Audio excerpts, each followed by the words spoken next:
அஸ்வின்ஸ் இனிப்பு காரம் பேக்கரி மற்றும் செல்வ உணவகம். கல்வியுடைய அருமை பெருமைகள் தெரியாத ஒரு கூட்டம் இன்றைக்கு ஒன்றிய அரசிலே அமர்ந்திருக்கிறது. இருமொழிக் கொள்கை அமல்படுத்தப்பட்ட ஒரே காரணத்தினால் இன்றைக்கு தமிழகத்தை சேர்ந்த மாணவர்கள் கணினித்துறையில் உலகளவிலே மிக சிறப்பாக பணியாற்றி கொண்டிருக்கின்ற காட்சியை எல்லோரும் பார்த்து கொண்டிருக்கின்றோம். எனவே இருமொழிக் கொள்கை தான் மிகவும் உகந்தது. நம்முடைய தாய்மொழியை பயில்வது ஒரு புறம், உலகத்தின் இணைப்பு மொழியாக ஆங்கில மொழியை பயில்வது ஒரு புறம். இதைத்தான் பேரறிஞர் அண்ணா அவர்கள் அன்றைக்கே கொண்டு வந்தார்கள். எனவே இதுவே போதுமானது. மும்மொழிக் கொள்கை என்பது மூன்றாவது ஒரு மொழி, நமக்கு தொடர்பில்லாத மொழியை நம் மீது திணிக்கின்ற பொழுது அந்த சுமையை மாணவர்களால் ஏற்க முடியாது. இன்னொரு புறம் வட இந்தியாவை பொறுத்தவரையில் ஒரு மொழி கொள்கையில் தான் இருக்கிறார்கள். அவர்கள் இந்தியை மாத்திரம்தான் கேட்கிறார்கள்.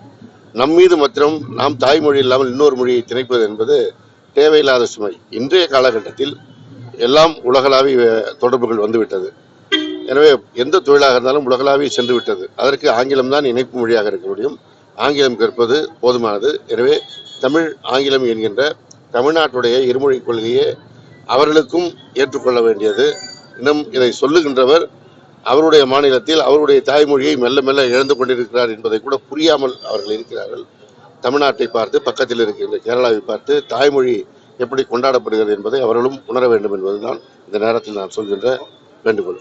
தமிழ்நாடு முதலமைச்சர் அவர்கள் அதற்காக தன்னுடைய கண்டனத்தை தெரிவித்திருக்கிறார். விகடனுக்கும் எங்களுக்குமான கருத்து மாறுபாடுகள் இருக்கலாம். திராவிட முன்னேற்ற கழகத்தை பல நேரங்களில் தாறுமாறாக கூட விகடன் விமர்சித்திருக்கிறது.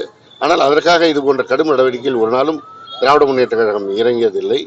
இன்றைக்கு ஒன்றிய அரசு ஒரு கார்ட்டூன் இதற்காக இவ்வளவு கடும் நடவடிக்கை எடுத்திருப்பது என்பது முதல்வர் அவர்கள் சொன்னது போல கண்டனத்திற்குரியதுதான்.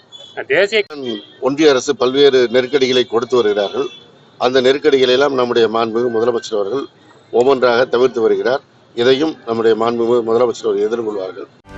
செய்திகளை உடனுக்குடனும் துல்லியமாகவும் தெரிந்து கொள்ள சப்ஸ்கிரைப் பண்ணுங்க.